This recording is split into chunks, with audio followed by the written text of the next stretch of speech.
Welcome back to Chukitable Media. It is still very fresh, the arrest of Nicolas Maduro and the wife. From Venezuela, the controversy is still going on. I heard from a reliable source that the elite guard, the bodyguards that are very, very close to Maduro, they were the one that gave him up. Let's sit down together here and listen to the details of how it happened on that particular day.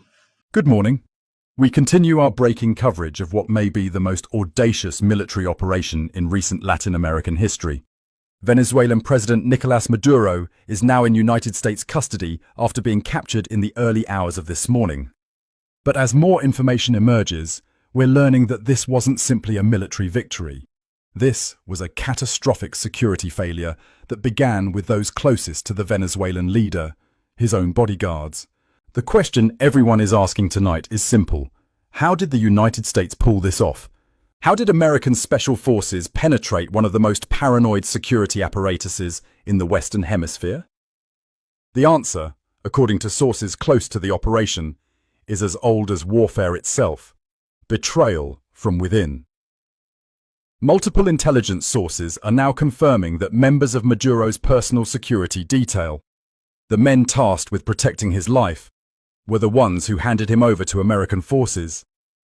These weren't low-level guards or perimeter security.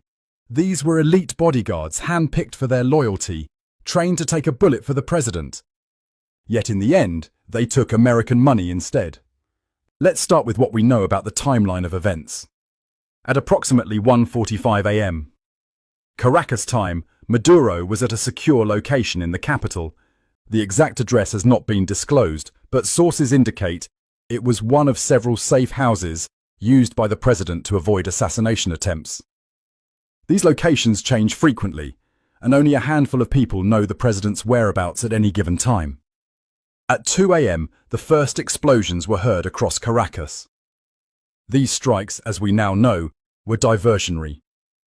While Venezuelan military forces scrambled to respond to attacks on Fort Tiuna and La Carlota airport, a much smaller operation was unfolding elsewhere. A team of Delta Force operators, transported by stealth helicopters, landed near Maduro's location. Here's where the story takes its most dramatic turn.